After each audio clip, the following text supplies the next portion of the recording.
are interacting with the Egyptians are ruled by the Nubians. But the Nubians have been there all along, but the 25th dynasty, but they're not the only black pharaohs in Egyptian history. They're also not the only black people in Egypt. The ties are deep.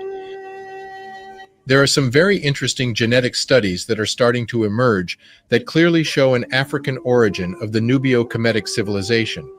These recent studies, seldom publicized, show without a shadow of a doubt that the ancient Egyptians Kemetu were closely related to modern-day West and Central Africans, and by extension African Americans. In fact, they show that African Americans are more closely related to the ancient Egyptians than the Irish descendants are to the Greeks and the Romans. The picture that is starting to emerge from all these research publications is that Africans were at the root of this latest instance of human civilization. They then spread it to the four corners of the globe.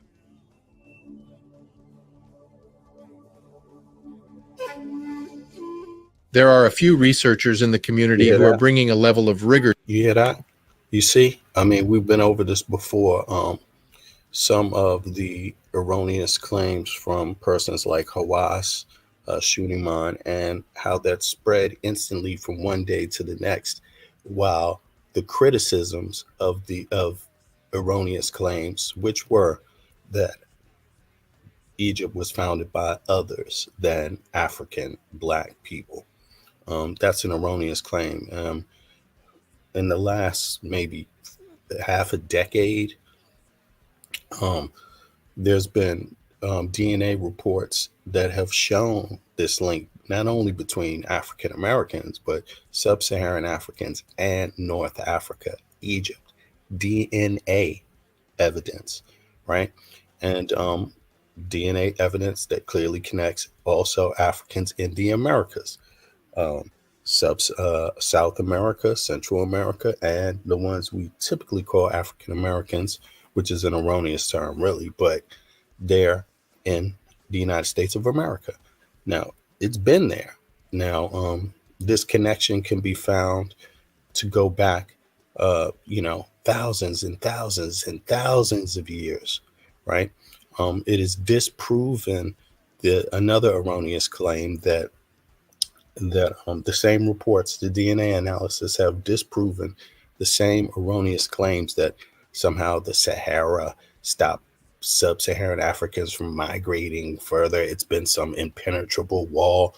No, the folks are the same, with exception to the immigrants, newer immigrants, you could say in the last 1,000 years or so, right? Now, there's been this technology out there saying that, oh yeah, but we got Asiatic DNA in some groups and they have this and that. Well, guess what? Ironically enough, that's how they know something about African Americans too, being connected to this, because they share some of the same DNA patterns that put them in North Africa, that put them in the Green Sahara. Yes, them and many of their ancestors. Those people migrated south thousands and thousands of years ago, before even the migration started, before Kemet, you could say, 4,000 BC. But it's been going on the whole time. These people share ancestry. You see, now that's what we've been talking about. And we started off with the first video yesterday. So check the last live and you will catch up if you're not going to follow. We're going to repeat some of the evidence, but let's listen a little bit more. To the field that is helping civilization. They then spread it to the four corners of the globe.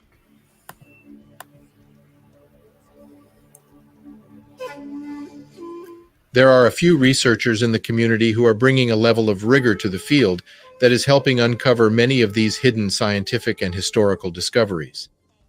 Camgiverse frequently covers emerging scientific data on the subject. Mr. Theory covers lesser-known depictions of Africans in ancient and medieval times. And lastly, King's Monologue specializes in facial reconstructions of key Kemetic figures. Do check out their work. I cannot recommend them enough.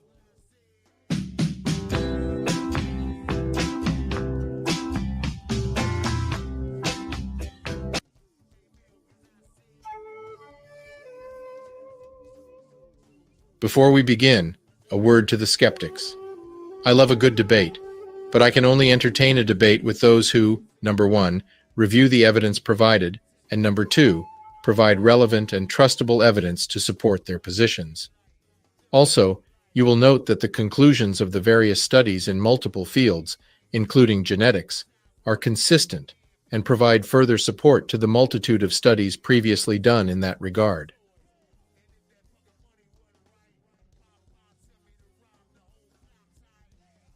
Chief X is not actually wrong in what he believes.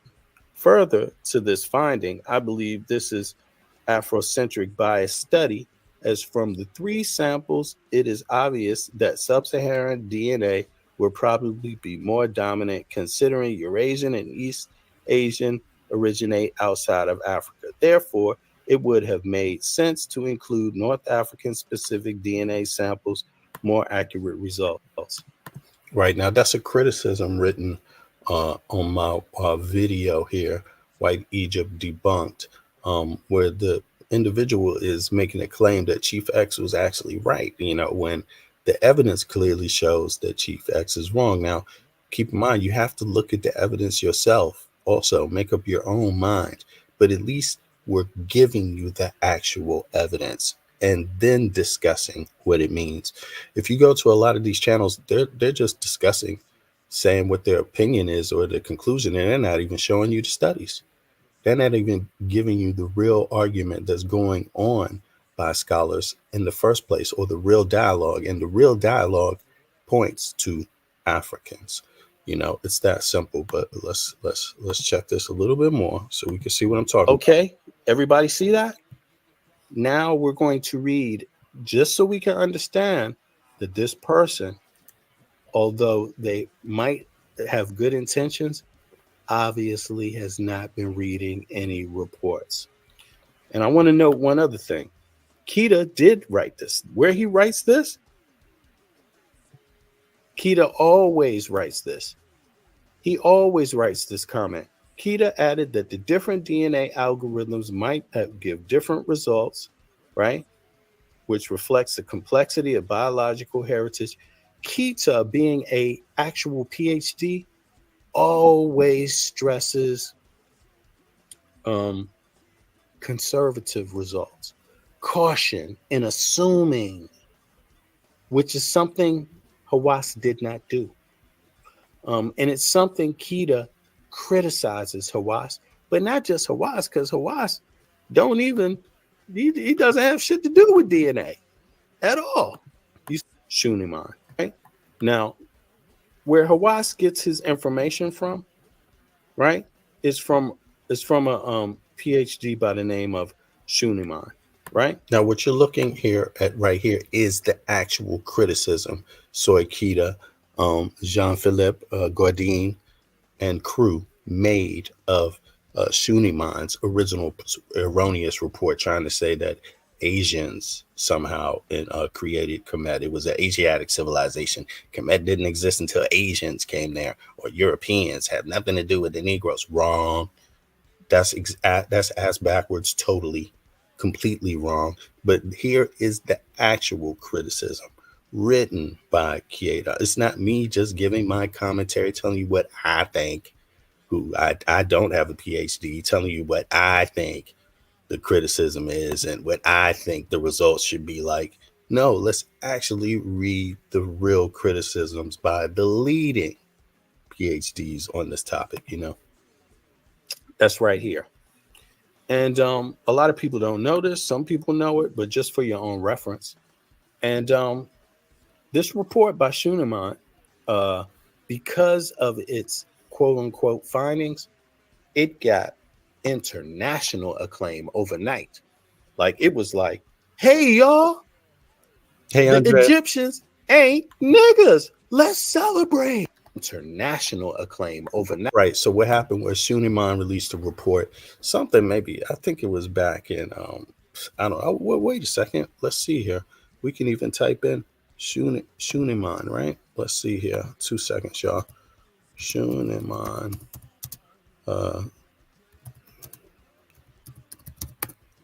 And see, okay, what the I believe it was yeah, it is. It's 2017. So he releases that in 2017, right? And what comes after his report, where he's trying to say that Asiatics founded Egypt, and this is what you might hear people like Chief X say. This is S.O.Y Keita's criticism of that actual report. Let me see something here. I'm gonna put that in the chat too. Also, so let me see. They're trying, and they do that through trying to state that the African DNA, sub-Saharan African DNA, gets into North Africa at that time. Because the reason why you're finding it now is because it's post-Roman. It's because of the slave trade. And the DNA evidence out there totally disproves that. In fact, it proves another theory, the exact opposite theory. It proves what the Afrocentrists were saying the entire time. So you actually have to hear Keita's criticism of Schuenemann's work. So I'm going to put the report of Schuenemann, so I'm going to make the work easy so nobody has to run all over the place. This is the actual report that these news articles went out and ran around from one day to the next and tried to say, see, we told you, it's not the blacks, it's the Asians who did it wrong. Here's the erroneous report there in the chat. You can see it here. Now we're going to listen to the criticism of that erroneous claim right now. Let's listen to some more criticism.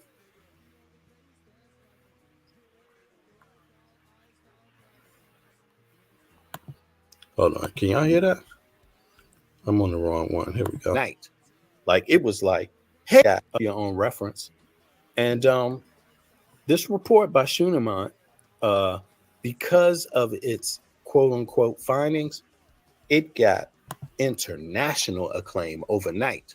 Like, it was like, hey, y'all, the Egyptians ain't niggas. Let's celebrate. That's how much fame this report got. It was like the whole world was waiting to disprove this. I mean, it's bad enough they look black, many of them. That's hard enough to have to accept. But the world was happy. The Asiatic world, some of the European world not so happy, because guess what? Many of the Europeans do not agree at all. And in this report, as you can see, not only is S.O.Y Keita here, but it's also Jean-Luc Godin and Elaine Anseline, right? Now, they're going to criticize the report. And what I'm going to do is let it play from here so you can hear it. I'm going to skip up a little bit because it was some playback issues. So, I'm going to start it from here. It's all the same info, so. Study of later period from Asia, the Near East, and Egypt. Schuenemann et al. One seemingly suggests, based largely on the results of an ancient DNA study of later period remains from northern Egypt, that the ancient Egyptians, as an entity came from Asia, the Near East, and that modern Egyptians received additional sub-Saharan African SSA admixtures in recent times after the latest period of the Pharaonic era due to the trans-Saharan slave trade and Islamic expansion.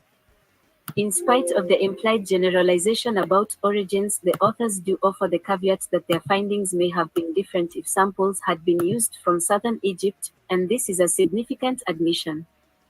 Their conclusions deserve further discussion from multiple perspectives which cannot be fully developed due to space limitations. There are alternative interpretations of the results but which were not presented as is traditionally done, with the exception of the admission that results from southern Egyptians may have been different. So S.O.Y Keita and Jean are saying that in Schuenemann's report, they didn't even do what is normally done when you're making a report, when you're coming to a conclusion, and that was to do what? Due to space limitations. Due to what? Here it is. There are alternative interpretations of the results, but which were not presented as the alternative interpretation of these results. These people didn't even produce an alternative, which there were plenty of. to their own conclusions, right? That's what you normally do when you're presenting your findings. That's what we're doing here too. See? Which cannot be fully developed due to space limitations, but which were not presented. There are alternative interpretations of the results, but which were not presented as is traditionally done, with the exception of the admission that results from southern Egyptians may have been different. The alternative interpretations involve three major considerations: 1. Sampling and methodology, 2. Historiography, and 3. Definitions as they relate to populations, origins, and evolution. All right. Now I'm gonna skew forward. I'm gonna skew forward a little bit because we went over this a little bit at the beginning twice. So I'm just gonna save y'all a little time, but I'm still gonna play it. So when you're talking about patriots, here we go. In subtract population demography of the whole, quantitative in terms of country unless the sample size is large enough, and representative in terms of chronology. Sex bias sampling. Regional variation. I just want to make sure people understand what that is. Sex bias sampling again. Sex bias sampling cannot recover population demography of the whole country unless the sample size is large enough and representative in terms of chronology, regional variation, ethnicities, including foreign presence, class, and geography. Now, what they're saying right there is that they only did MTA DNA. They only accepted that into the report. They didn't accept any other findings, right? And there are other findings, y'all, just so you know. There's definitely other for DNA that could be presented that was done and is valid, right? They kept all of that out of their report.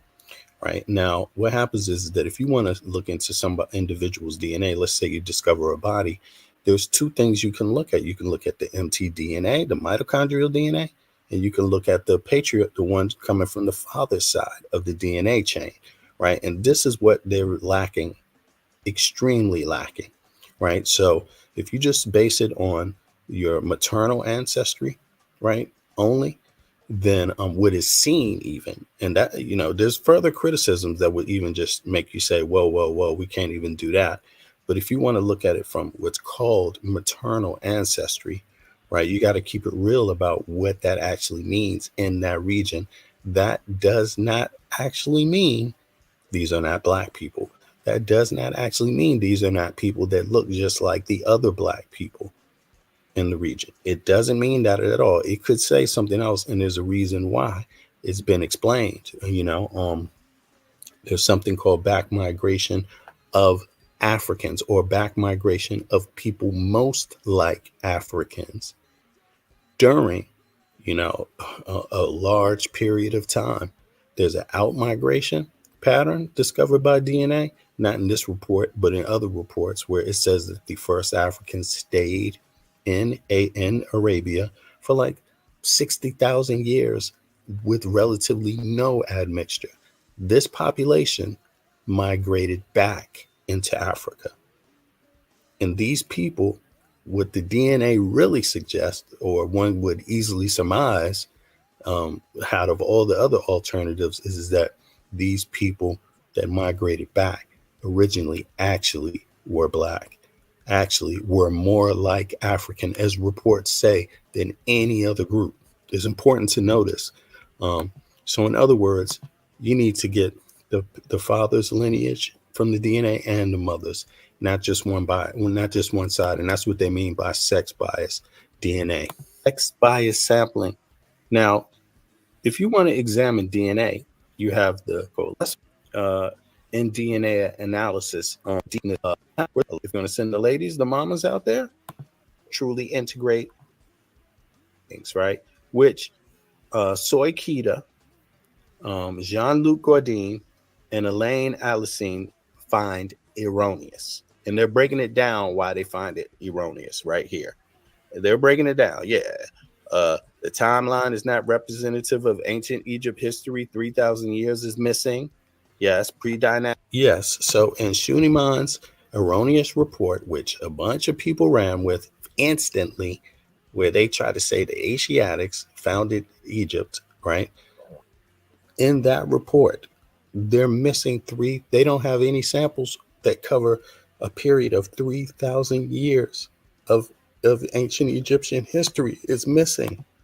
Early dynastic, old kingdom, middle kingdom is missing in the DNA, in the DNA that they're using, to make their claims that it's Caucasian or Asian. The samples cannot be convincingly said to represent true breeding populations or those that truly integrate historical information. You hearing that, Chief X? You're claiming to make historical claims, and S.O.Y Keita is saying, yo, dude, you can't make no historical claims based on this report by Schuenemann. That's what they're saying. It's not possible. That's what they're actually saying. Just look it up. It's right here for you. Okay. The authors use Bayesian reconstruction of population size changes through time with beast. Well, that's a DNA machine, right? Beast, for which there is, for splicing it up, breaking down the DNA, for which there is generally a discrepancy between the marginal prior and the original prior distribution. The available information on the comparison between original and marginal priors and on prior and posterior distributions does not consider possible population structure. Sex bias sampling, mitochondrial DNA, mtDNA cannot recover population demography of the whole country unless the sample size is large enough and representative in terms of chronology, regional variation, ethnicities, including the foreign presence, class, and geography. It suffers from many biases that can affect the assessment of the effective population size changes, mutation bias, and natural selection. Yes, the whole genome sample, they're criticizing Hawass's claims and criticizing Schuenemann's claims, the PhD. The whole genome sample size is too small to accurately permit a discussion of all Egyptian population history from north to south. They're saying it just don't do. They're saying it's just way too small to even have the discussion they're trying to have. Right? In all, what they're saying is that Schuenemann's report, I'm going to continue playing, but in all, they're saying Schuenemann's report that many people are citing or using to make the claim that Asiatics built ancient Egypt. What they're saying here is that what they did was a whole lot of extreme cherry picking of DNA. And they didn't tell the public how narrow that lens that they looked in. In other words, if you want to imagine how it could have possibly happened, they could have went in there and looked at some statues and some pictures and decided this one, and this one. That's who we want DNA from. That's what the science community has been accusing Schuenemann and Hawass of, actually, in fact. And if you read between the lines, that's what's happening here somewhat. You could say historiography and misinterpretation. Oh, here we go. They're saying it just don't do. They're saying it's just way too small to even have the discussion they're trying to have. Right? Historiography and misinterpretation. Oh, here we go. The authors do not consider, he's talking about Schuenemann, Hawass, their team. Authors do not consider explanations based on historical narrative. Damn, they didn't do that? Although they present historical information. Well, do y'all catch what that means right there? Yes, this is actually, part of this report, just by default, must be making a claim, right? Now, that claim ultimately is a historical one when you're talking about human migration. So even an erroneous report is doing that, right? So let's listen to this again. So part of their job is to present by default historical, information, quote unquote, but they segregate the other historical findings, the knowns, the things that are already known in the first place, that would basically make this Schuenemann's argument impossible anyway, but for the sake of the report, based on historical narrative. Damn, they didn't do that. Although they present historical information. Well, isn't that quite a discrepancy there? I mean, it that would be called hypocritical. That's hypocritical. Actually, that could be called a whole lot of shit. Actually, but fraudulent, basically. Let me go back up. I mean, this is S.O.Y Keita, or academic fraudulence. His rebuke of Schuenemann's erroneous, findings, right? Which, by the way, there's been no response to it. Okay, let me see here. Okay, 4000 BC, Egyptianized Asiatic rulers and migrants, e.g., for example, the Hyksos, 1650 BC, North. Oh, by the way, Shaka would probably want me to say this. Shout outs to Smash, right? Because, i.e., here we understand the Hyksos wasn't made up. That's not what anybody's saying. And no expert on the subject is saying that the Hyksos was made up. You made that up. These prisoners of war from Tutmosis III, e.g., for example, Asia. Okay, 4000 BC, Egyptianized Asiatic rulers and migrants, e.g., for example, the Hyksos, 1650 BC, Northeast prisoners of war from Tutmosis III military campaign in northern Egypt, 1490 BC from diplomatic marriages. Did they have, what diplomatic marriages are? That's when you marry somebody from another ethnicity to maintain. So listen, this is very important to understand here. Diplomatic marriages. That's when, here's an example. Here's a clear example, right? You could have married someone into your family to keep the peace. Yes, a daughter possibly from a foreign kingdom to keep the peace. Let's say if you've been at war with people for like 30,000 years or 10,000 or 1,000 years, one African has been at war with another group for 500 years. Let's say that's the case. And to now keep the peace, you marry one of these people, daughters of the other group, into your family. It's a state marriage. In other words, you might have a couple of babies to prove. See, yeah, here. They're not making these considerations in Schuenemann's report. And a lot of people that make their erroneous jump, when we started the video off where we were talking about Keita says caution. Yes, because he's saying be cautious about your assumptions, because he's saying there's other things that come into play. Now, that's one of the things that come into play. Demography, right? So how many samples did they take? They're talking about 13 goddamn bodies. And they're making a claim that Asians discovered or built Egypt. In other words, they found a tomb, dug up the diplomatic wife, the body, or the diplomat's body, looked into the mitochondrial DNA. And this is what they're talking about here, sex bias in the DNA analysis, in the DNA taking, right? Now, that could be a situation where a foreigner is married into the family, but you can't use that to represent the whole demographic, the people of ancient Egypt.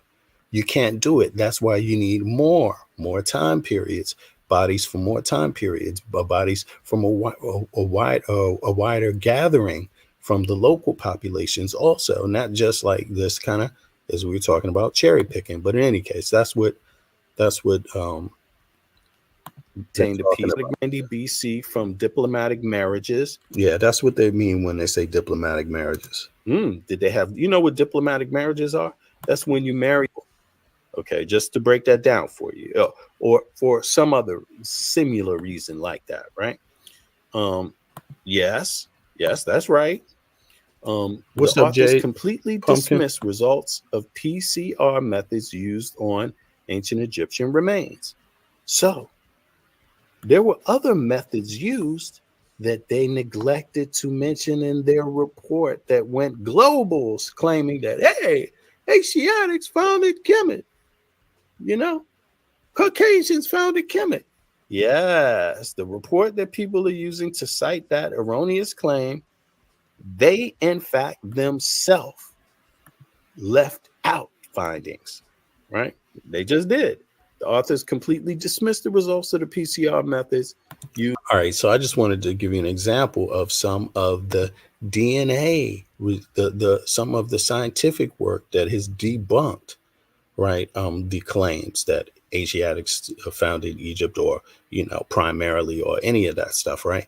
There's plenty of findings since 2017 that have debunked that. One of them is the findings of the Green Sahara, which they also mention in this critique I'm talking about, in Keita's critique of Schuenemann. It's in here also, Green Sahara. So let me just go back now to I'm gonna step out of the report and go back to the earlier video here.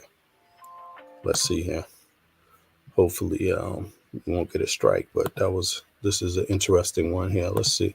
Let's go. Review the evidence provided, and number 2, provide relevant and trustable evidence to support their positions.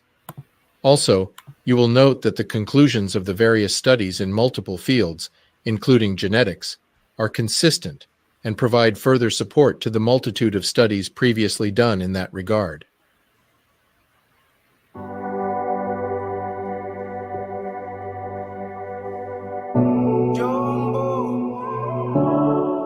When you Google ancient Egypt genetic studies, you are overwhelmingly bombarded with the results and interpretation of this study, the Abu Sir el-Malik paper, commissioned by Dr. Hawass. But this shout out to Without History too for putting this presentation together. Now they mentioned Hawass. You see, immediately, and as a matter of fact, when did this was 7 days ago. So look, y'all, just to give your brother, myself, a pat on the back, I actually presented this DNA argument months ago, maybe 5 months ago now. It's up on my channel. You can read it. There's several videos that are talking specifically about these erroneous claims, and that they had been debunked. So give your brother a hand here. You could a clap on the back. Also, you could, if you're listening, subscribe. I'm not sure. Can you become a member? Try to find that out, somebody. Can you become a member yet on my page? You could become a member. You could support. You could leave a, what do they call these things here? Super chats or whatever. Do your thing. But in any case, those are possibilities.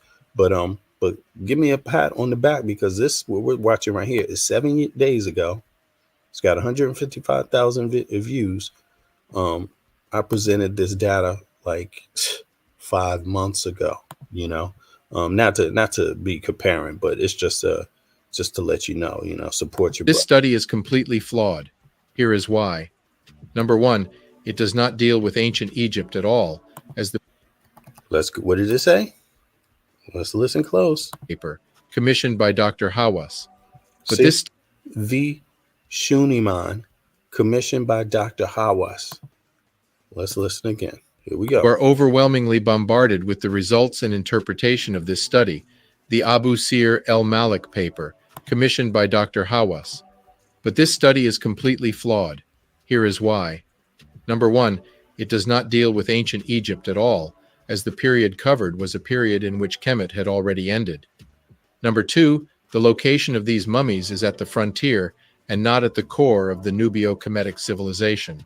Number 3, the sample size is dubious at best, or indicative of data manipulation at worst, which would be in line with the whole spirit of the study.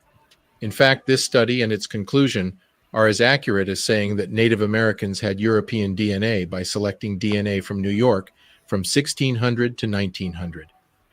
The popularity of this study is causing Kemet deniers to say things like these. Here is scientific proof that ancient Egyptians weren't black. The Afrocentric movement claims that the great pharaohs were actually what they call black or Central Western African, and modern Egyptians are just the invaders. Here is why this is false. A study done in 2017 by 2 German universities examines the DNA of 160 Egyptian mummies conquered. The results were shocking. First of all, they found that the genes of ancient Egyptians resembled Eastern and Mediterranean people. What was even more shocking and ironic, they found that the mummies had zero sub-Saharan African genes. Modern Egyptians had 15 to 20% African genes. That means that modern Egyptians are actually more black than their ancestors ever were. As we shall see, not only has she been misled, but her conclusion is, in whole, wrong. I strongly suspect that there is big money paying for this study to show up in any web search about ancient Egypt and genetics, to the point where even ChatGPT cannot give any answers about Egypt origins without quoting this study first. Maybe someday, if I have the time, I'll do some investigative work on this. For now, let us look at actual studies from really trusted sources and methodologies, and what they say about the Nubio-Kemetic civilization and its linkage to Africa.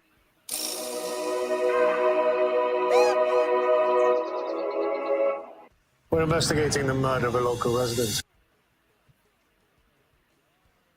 Here we go. A recent study was done and determined that both Ramses II, also called Ramesses the Great, and Ramses III had the haplogroup E1b1a. The haplogroup E1b1a is of great importance as it is very prevalent in Black Africa. In fact, here is a map of the concentration of this haplogroup. When you look at the origins of E1b1a and its dispersal patterns, it shows that it comes from Eastern Africa and then moves to ancient Egypt before coming back down to West and Central Africa. This is an important factor that I want you to remember because it will come back many times throughout this video study. Note that E1b1a is often referred to as M2, so haplogroup E1b1a is the most common haplogroup in Africa. It is also the most common Y-DNA haplogroup for current-day African Americans. That is logical since African Americans predominantly come from Western and Central Africa. One of the most revealing pieces about this paper is that its original aim was in fact to gather more evidence on the harem conspiracy. This was the plot set in motion by the minor wife of Ramem III, Queen Tai, who complotted to kill the king and install her son king. It is in the process of investigating this assassination attempt that research happened to find out that Ramses III and Ramses II both had the Black African haplogroup E1b1a. So you can imagine their surprise when the results showed that Ramesses III was indeed Ramses II's son and that they were both Black African. With Zahi Hawass as one of the main author and sponsor, you can understand why the confirmed ethnicity of these two kings hasn't made it to the front page. So what does this all mean? Well, it means that if you saw Ramses II walking down the streets in the US today, you would classify him as an African American. Here are some of the European and Middle Eastern depictions of Ramses II. But how was Ramses II depicted by contemporary artists and artists that he himself, the king, commissioned? Full lips, broad nose, kinky hair, dark brown. You see that? So you have to immediately ask yourself, what the hell is going on? You know, it doesn't take much to know that Hawass is basically what you would call, if you want to give it a name, he's choosing the scientific racism path, and essentially is an Asiatic centrist, you know, attempting to push Asia onto things that aren't Asian. You see, so. No other person has that phenotype and can be classified as a Caucasian or an Asiatic. But even more telling is that most African Americans share the E1b1, a haplogroup wink Ramses II. Also, I want you to notice that we are talking about the late period in the Nubio-Kemetic civilization. That means we are talking about the end of the kingdom. Kemet lasted for 3,000 years, and as you get towards the late period, immigration in the delta and invasions increased. But the core of Kemet remained so black that Herodotus himself, in the 5th century BC, described the ancient Egyptians, the Kemetu, as, quote, black skin with woolly hair. And we are just getting started. This study is rarely mentioned by, quote, Egyptologists, end quotes. If it was just... To summarize that means essentially that the people they've been calling Black, Negro, for thousands and thousands of years. Not Negro, but black, right?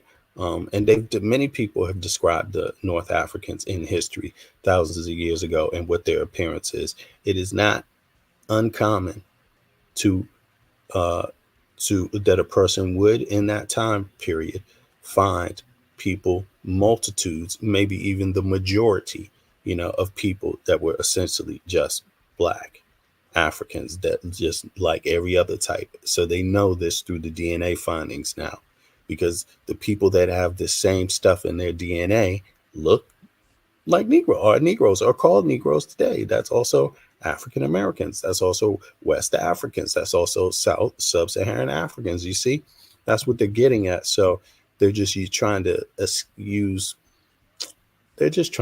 pull one over people's heads, Just these two kings, we would rest our case immediately.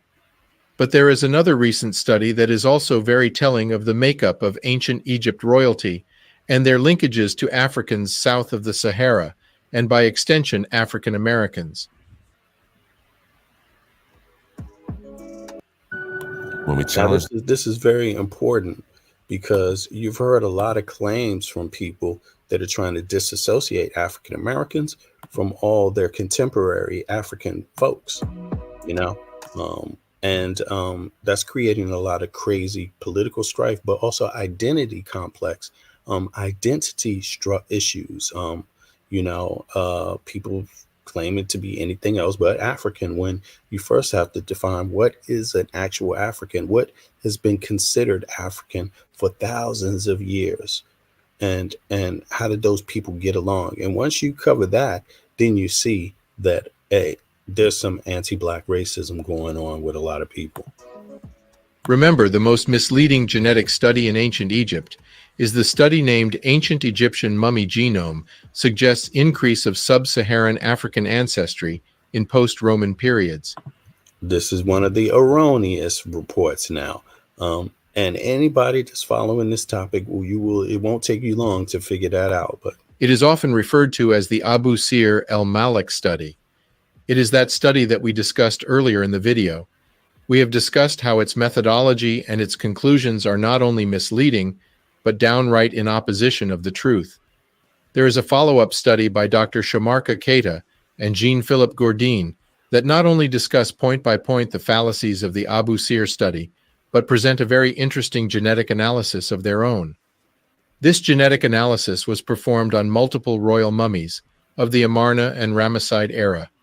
This is the same era that gave us King Tut and the beginnings of monotheism. I'm going to put this link to this video in the chat here. Boom. I'm going to put the link to, let me see here, publish to share to web, right? I'm going to put the link that here. Also in the chat for people to follow up with, click really quickly, and there that is, so you can download the actual report here, or criticism, the response. What is this? Results of DNA. Let me see something. Schuenemann. Yeah, exactly. So there you have it. Now let's continue to play here. More videos coming on this, but for now, let's take a look at the genetic makeup of these mummies and their cultural affiliations. Note here that EA refers. I mean, this is crazy, because I'm watching somebody that produced a video seven days ago with the same information I produced, like leading off with the same information I've been putting out there to folks, listeners, for over 5 months, maybe 6 or 7 months now. I can't even remember. I'm talking about the same exact studies. These are the studies that smacked Chief X all upside his head, and a lot of other people in the so-called conscious community spewing that crap, To Eurasians, A refers to Asians, and SSA refers to Sub-Saharan Africans. Amenhotep III has a 93.7% genetic affinity with Black Africans. King Tut, the famous boy king, shows a 93.9% genetic affinity with Black Africans. This means by extension that his father and his mom were definitely Black Africans. And do you know who his father is? It is none other than Akhenaten himself. Let's look some more. Ramses III, son to Ramses II, is 93.6% Black African, based on his genetic analysis. So all these Nubio-Kemetic kings are clearly Black African. And just like before, all their depictions match the genetic studies and also match what we already know of Kemet. So then you must be asking yourself, if indeed ancient Egypt Kemet was so black, where did all the black people go? And is there any genetic evidence of their migration? This is exactly what this next study reveals. Yes, there is evidence of their migration, and they migrated south. You know, some migrated in other directions, of course, but many, according to DNA analysis that is known today and has been known for like, half a decade at least. Yeah, they know they migrated south. That means, and not just south, they migrated west and southwest, right? Angola, Congo, Ghana, Nigeria. You see, Mauritania, all these, not Mauritania, but Niger, on and on. You're going to be surprised. I mean, deeper into Africa, East Africa also. You see, I mean, so it's just, I mean, let's be honest. You can look at the statues, most of them, and the pictures in the tombs, and tell where they migrated to. You can look at it, but these deniers, these racists, put up a lot of money because there's an agenda.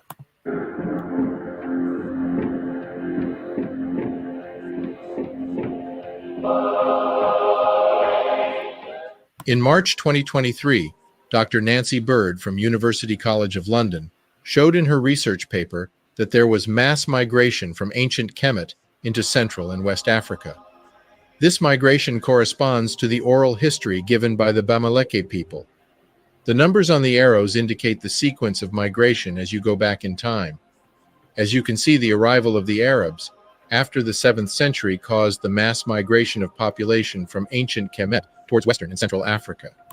Now, a lot of people, you could see this instantly that Egypt, if you look at Egypt on a map, it's not far from Central Africa by distance.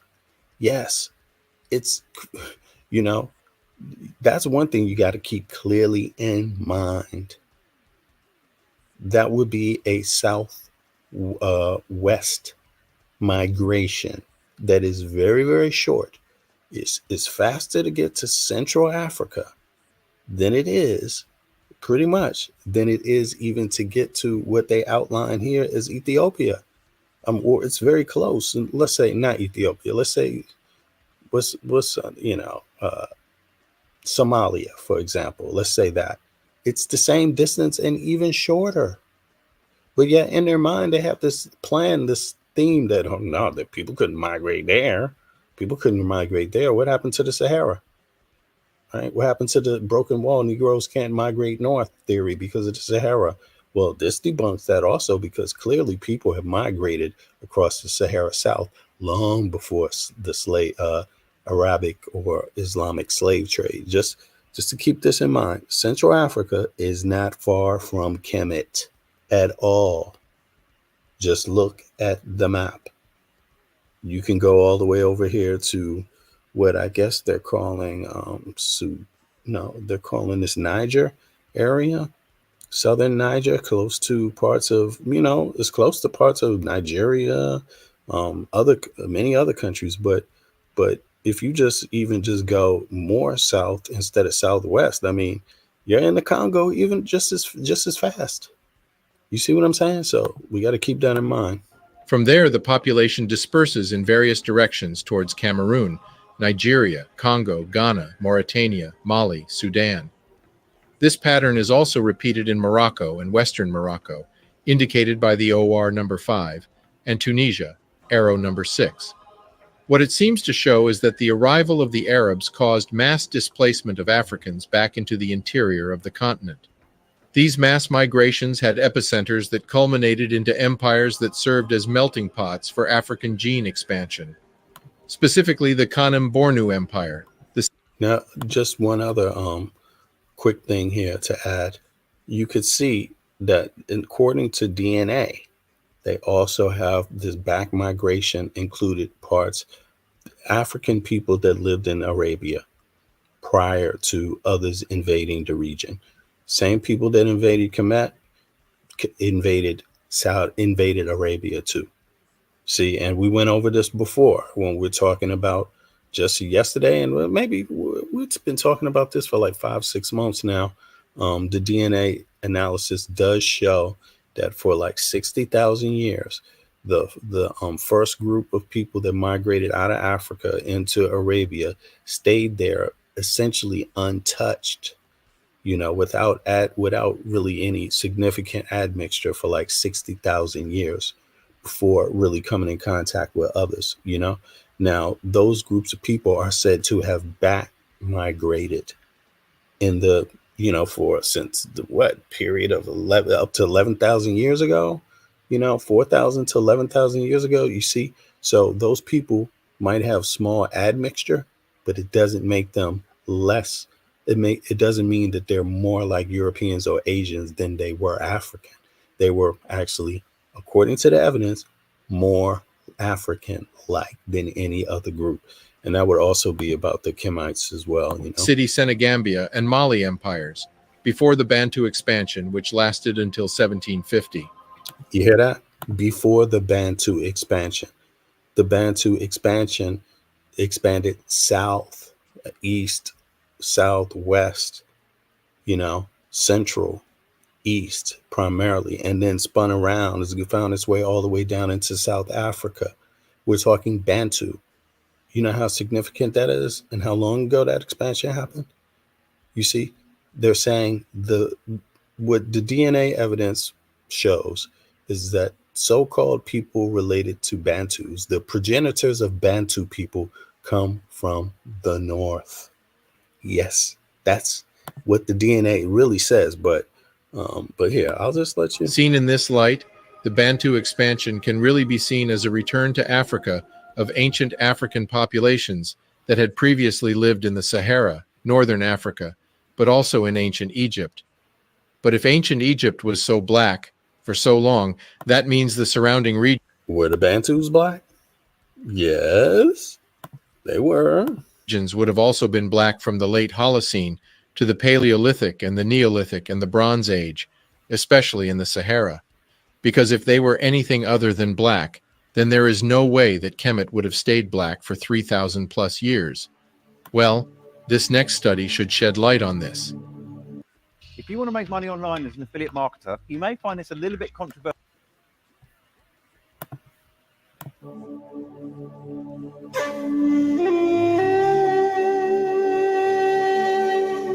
In 2018, a team of researchers from the University of Rome in Italy, led by Eugenia Donanasio, found some outstanding facts about the makeup of the Sahara when it was green. Their paper, titled "The Peopling of the Last Green Sahara, Revealed by High-Coverage Resequencing of Trans-Saharan Patrilineages," drew the following conclusion, and I quote, "Our findings suggest that the Green Sahara promoted human movements and demographic expansions, possibly linked to the adoption of pastoralism." 5 months ago, Chief X lost his goddamn mind. 6 months ago, when I asked him, have you heard anything about the Green Sahara? Have you said? And what did he say? Chief X says, I heard that there was no people in the Green Sahara, just on the outskirts. This is just ridiculous, but I'm going to wrap this up soon because I think I made my point. But let's play a little bit more. Let's see here. Yeah. Comparing our results with previously reported genome-wide data, we also find evidence for a sex-biased sub-Saharan contribution to Northern Africans, suggesting that historical events mainly contributed to the mtDNA and autosomal gene pool, whereas the Northern African paternal gene pool was mainly shaped by more ancient events, end quote. They go on further to state, and I quote, "In this context, rare Y lineages with a relic geographic distribution can be highly informative regarding human migrations across the Sahara. Thus, considering their frequency distribution, the 4 trans-Saharan lineages, A3M13, EM2, EM78, and RV88 could represent the remains of the Saharan MSY genetic landscape before the desertification, contrary to the usual interpretation involving recent gene flow events. In other words, when the Sahara was green, it allowed for the movement of people and the growth of population across what is now the desert. In fact, we know that in ancient times, there was a river network that crossed the Sahara from west to east. But further to this, their finding shows that the genome at the time was predominantly Black African, and that only recent events explain the introduction of what we now call the typical North African. This would explain and support the fact that multiple civilizations previously thought to be black, but present on the continent of Africa, displayed upon further analysis a black ownership and seeding, such as Carthage and the Garamantes. These civilizations, as we have covered in previous videos, only transformed into lighter skin after the Roman invasion in 226 BC and the subsequent Arab invasion in the 8th century AD. But both of these events occur very late and can clearly be delineated via genetic studies. One more thing. There is often criticism and debate amongst Kemet deniers to try and say that the African American black is of a different stock than the builders of the pyramid. We have already proved that statement wrong, but we are again happily adding further data points that validate this. All right, I'm going to stop the video right here. I want to congratulate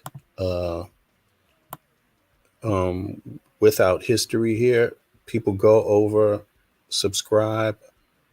Somebody just sent me this video yesterday, ironically. And I've been making this claim that is made in this video for like 6 months now, 5 to 6 months, maybe more, to be honest, you guys. I have to look back in my timeline. Let's go back into the timeline and see. But I wanted to, share that information with people. I was not going to just sit on the information that I saw. And one of the things that motivated me to share it was some of the conscious community, House of Consciousness, and the so-called, experts and historians over there. They seem to just totally bypass this. Look at this. Y'all see this right here? 5 months ago, I got a whole series of video with this brother here on his the historians. What is his network called here? Let me see something. I don't want to get it wrong. Yeah, review the evidence provided. History. This is the information right here, 5 months ago. So if they borrowed some of that information, I say go for it. Thank you for sharing it. That's what the information is for. I'm also proud of myself for being able to look at the DNA evidence and bring it forth to the community to disprove some of the House of Consciousness, Asiatic mystery people, the people that always want to be from Canaan, the people that always want to be from somewhere else from Africa, and the people that join the anti-Black mob in trying to create a false image of Africa, saying that Negroes in South and Sub-Saharan Africa had nothing to do with North Africa or Egypt. It's been debunked through the DNA, y'all. Really. I'm not talking about a little bit. I'm talking about an ass whooping, so stick up with the times, people. Be vigilant about your studies, and but also don't be afraid to present information just for what it is, what it says itself. Don't be afraid to do that. That's what you're supposed to do in an honest debate. Not just state your opinion, but provide where your sources come from. Provide your sources in your argumentation. Share those sources with the community and share the alternative viewpoints and sources as well, so people can get a full, debate going on, can get a full understanding from a full debate. Just really, or you don't even have to debate the evidence. Just present the evidence. Just disseminate the evidence. Well, here it is. 5 months ago, we've been disseminating this information. So if they were inspired a little bit by that, I say go for it. Please feel free. I'm sharing information. I'm not in this for the money. I'm not in this for cornball reasons, fake reasons. I just love my people. And, and also I've been blessed by some of our scholars myself, like Runoko Rashidi, who has been holding it down. He passed away, so rest in peace, but he was holding it down. I mean, he went to Africa, took pictures. He did it showing pictures, taking pictures, doing social anthropology, cultural anthropology, and sharing that information with the diaspora across the Western world and others,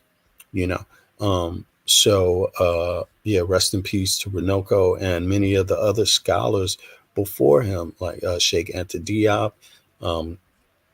Dr. Ben, who really shook up the world 40 years ago. Guess what? Their work is being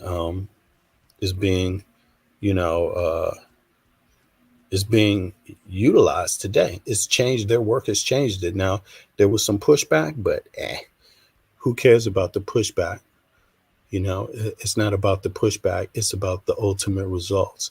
And it's about, letting the world know that their findings were on point. Although those oldest African Black scholars got no support, got no monetary gain, in the end, they provided more information to the public as to the true history of Africa, i.e., and also the true history of Kemet and other kingdoms.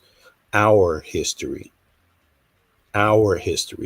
something when we embrace, we get a stronger feeling of self and a stronger understanding of self. You see? I mean, understanding the history is like understanding the body. So on that note, I'm out, y'all. I want to say thanks for showing up again. Those people that come across the video later, click like, subscribe, support, or just say hello, leave a comment.